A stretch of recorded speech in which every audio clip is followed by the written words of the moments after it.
semuanya, kembali lagi dengan aku Mumun di daily keempatku bikin video dokumentasi belajar ulang.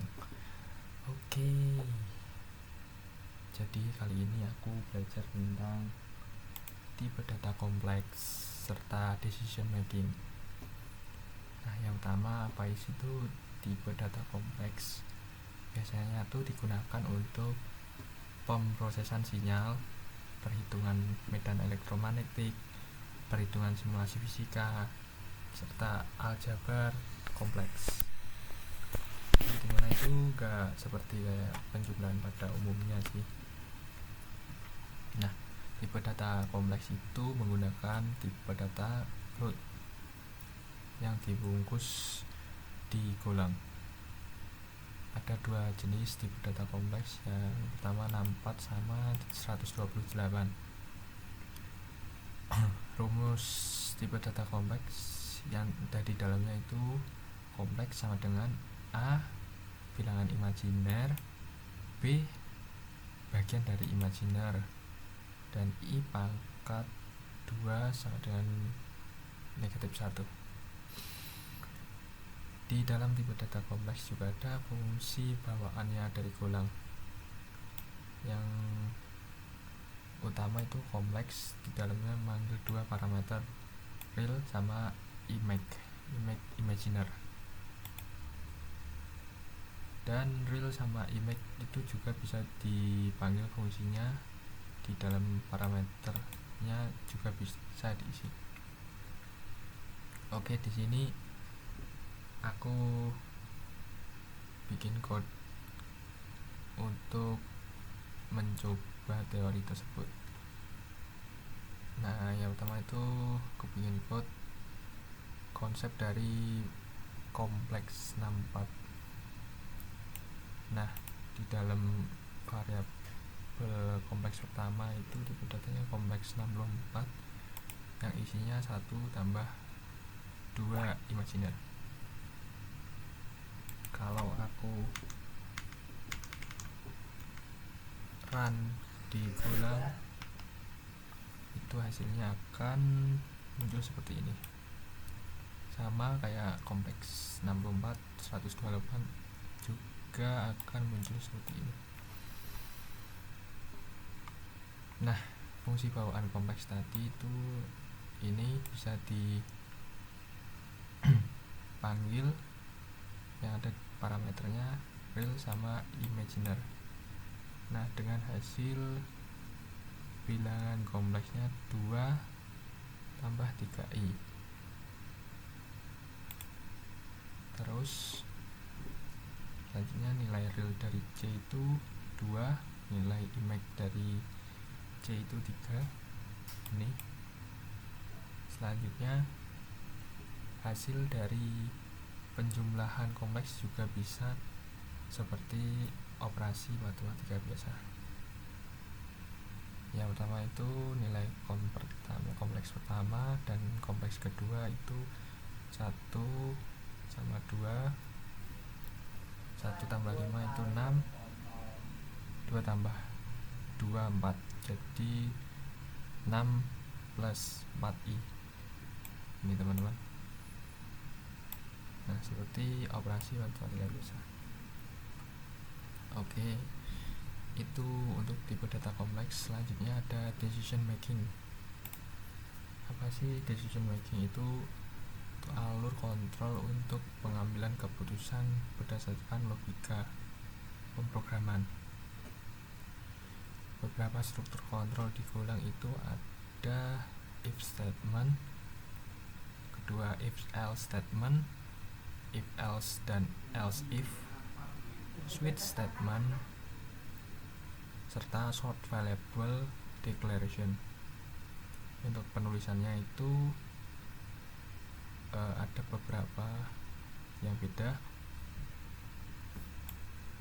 Yang pertama if statement itu if kondisi serta apa yang akan dijalankan.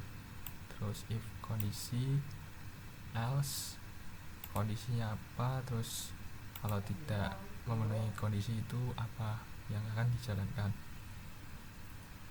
If else statement if else if statement itu juga beda lagi.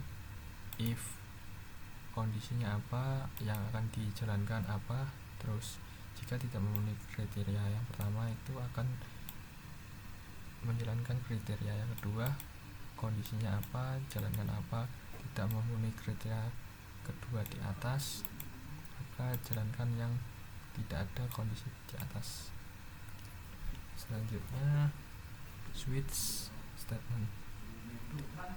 Ini penulisannya lebih disimpulkan lagi dari if else if statement,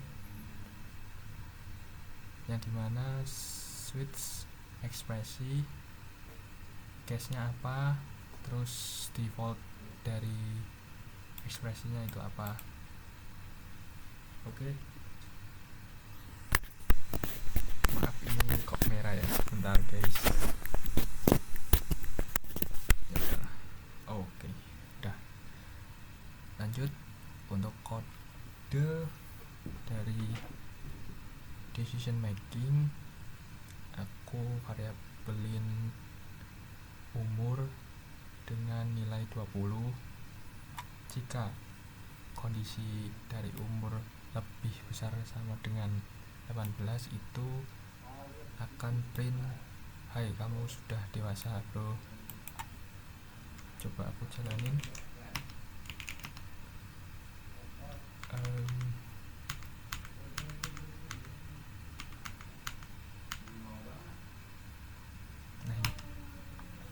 Nah hasilnya itu nanti akan muncul hai kamu sudah dewasa bro.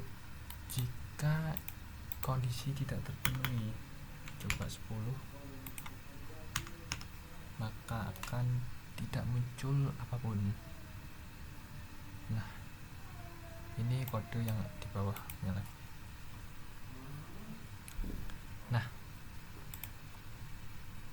di dalam alur kontrol itu harus biasanya itu ada satu kondisi yang tidak terpenuhi, tapi itu nanti akan mengakibatkan error. Makanya juga ada else statement, yang dimana itu untuk mengatasi kondisi yang mengakibatkan alur program error. Nah else statement itu misal jika umur lebih besar dari 18 tidak terpenuhi, maka akan cetak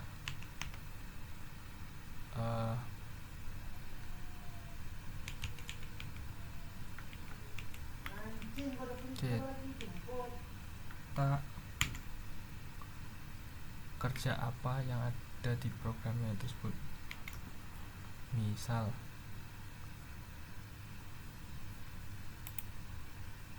kamu masih bocil.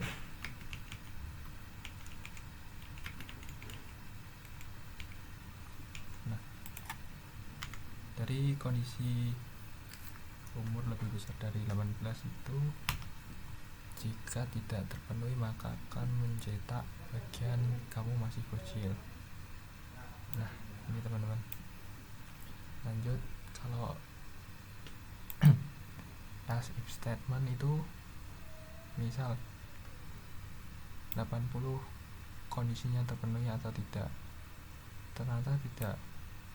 75 apakah kondisinya terpenuhi? Tidak, maka akan mencetak bagian yang terakhir else. Lanjut untuk switch ekspresi. Misal saya variabel dengan nilai Senin. Nah case-nya itu apakah di dalam switch ekspresi ini ada Senin, maka akan mencetak bagian ini. Gitu sih. Oh ya, untuk digulang ini juga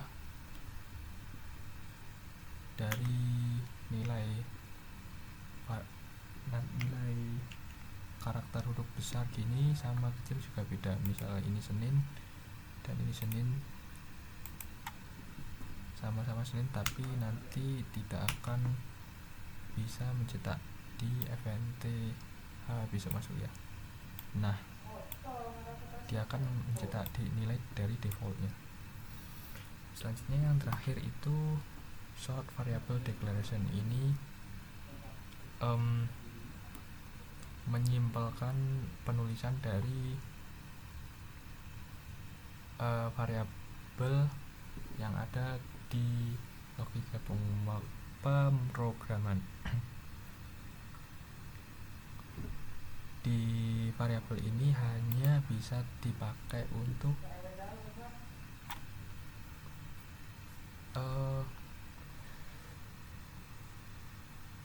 alur decision control saja, tidak bisa dipanggil di luar dari decision making tersebut. Misal saya cetak variabel umur di sini, saya cetak di bawahnya. Oh, ini ternyata umur udah ada. Nah, seharusnya itu kalau dicetak umur itu malah muncul di bagian sini, bukan yang umur 30. Saya coba.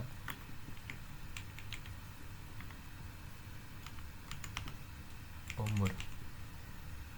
Nah, seharusnya itu mencetak bagian umur dengan nilai 10. Nah, dia itu tidak bisa dipanggil di luar